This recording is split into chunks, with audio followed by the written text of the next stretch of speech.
Hey, what's going on everybody? ScottDogGaming here. Thank you very much for joining us.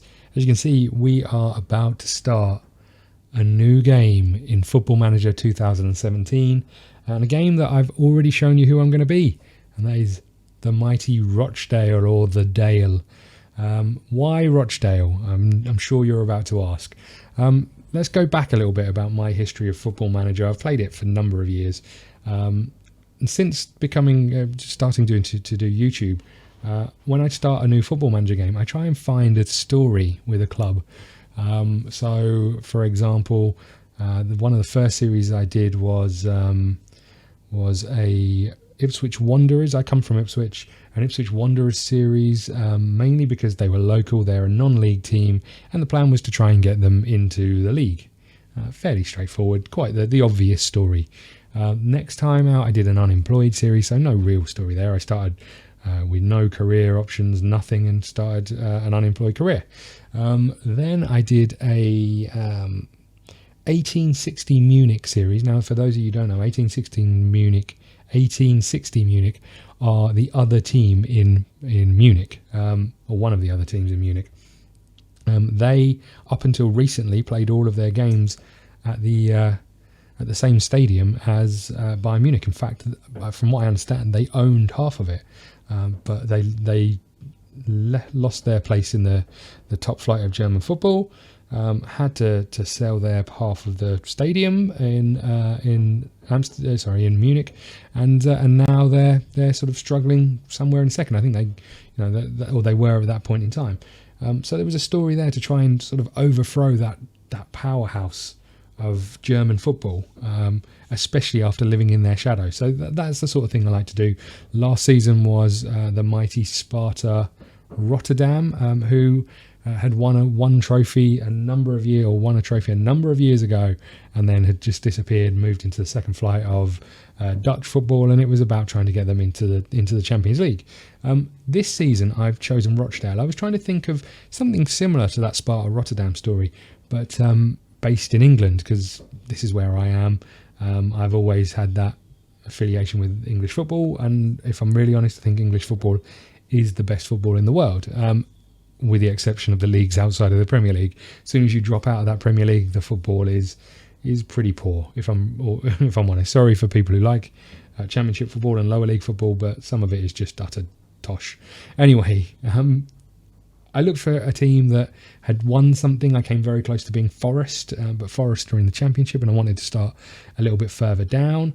I came very, very close to being Portsmouth. As we all know, Portsmouth won the FA Cup, got relegated, lost all sorts of money, and have fallen down the leagues over the years, and in the lowest flight of our actual league system. So there's a real story there, but I then thought, I wonder if there are any teams who have never, ever won a trophy.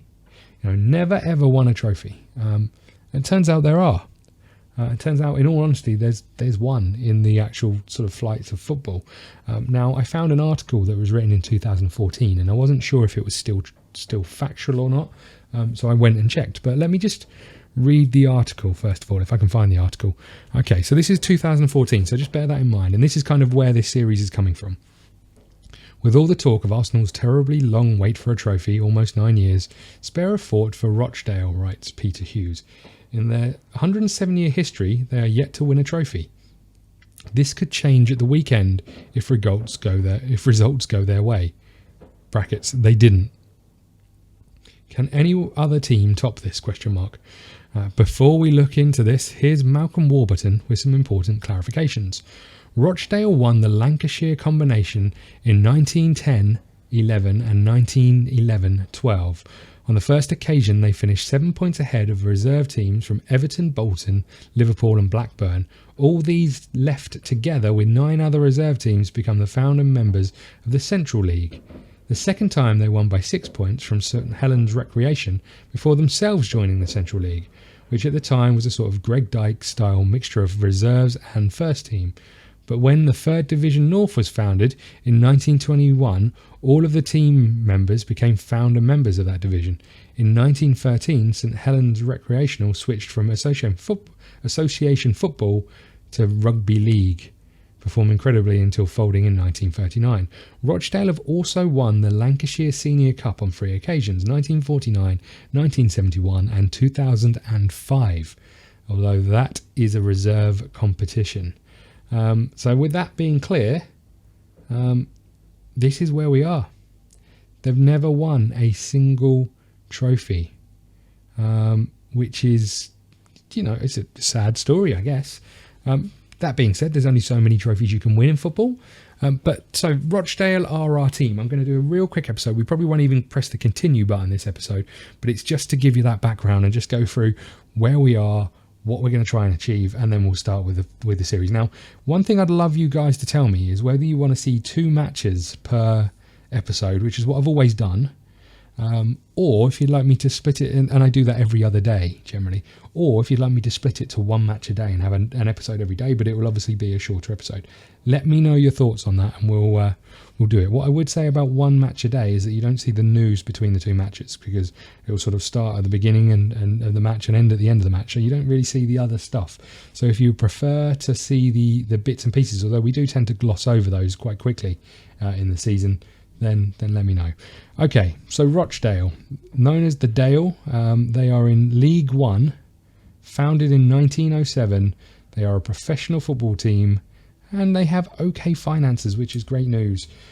So let's just start with this up here, shall we? This is the general information. So our rivals are Bury and Oldham. Other rivals are Burnley, Stockport, Accrington, Macclesfield, Altrincham and Notts County. We don't have any derbies, which is a bit disappointing, but maybe we can find some of them soon. We're not in the Europe, unfortunately. We have an estimated value of 4.7 million, and our director or our owner loves the club. £20 per ticket, an average season ticket price of £345, which is one of the reasons that football capacity and stuff or attendances are dropping, because it's so damn expensive to go and watch football. 1,100 season ticket holders.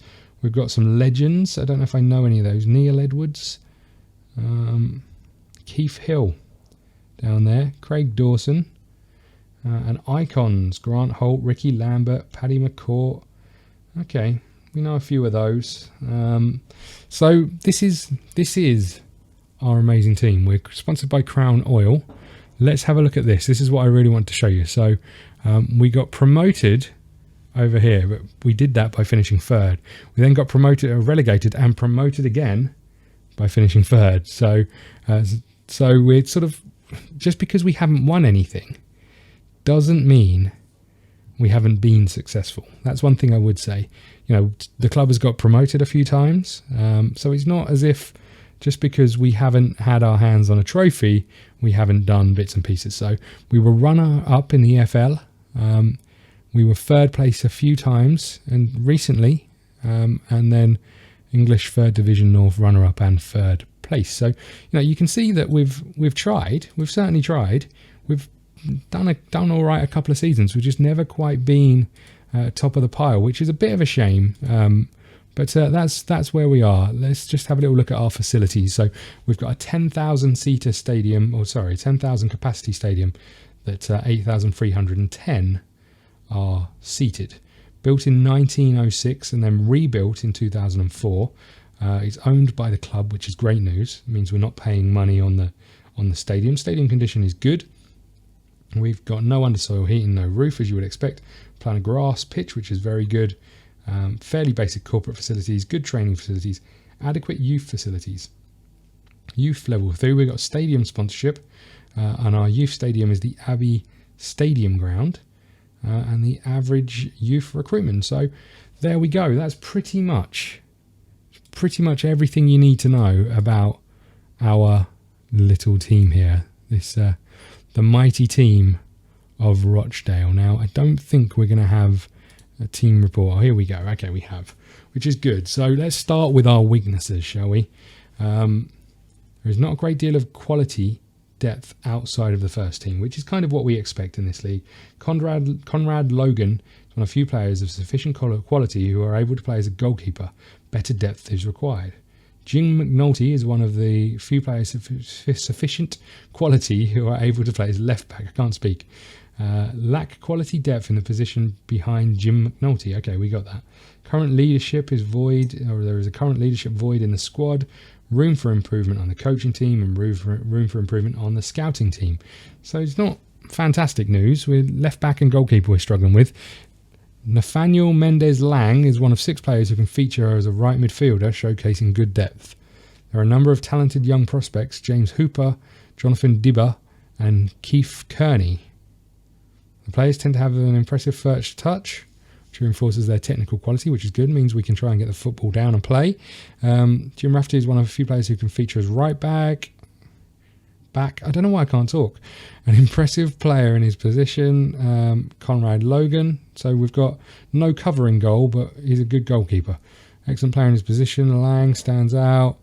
There's plenty of room on the wage budget, 3.9k. So if we can find some cheap or freebies, we can get those in. Certainly some loan players, I'd imagine. Physically strong team. Close-knit group. There's an impressive standard passing. There's plenty of room in the transfer budget with 40k. Did I miss the media prediction of where they think we're going to finish? Is that on here somewhere? I'm sure I've seen it. 12th. 12th isn't great. 12th isn't great, especially out of what, 24 teams, is it? Yeah, so, you know, somewhere in the middle.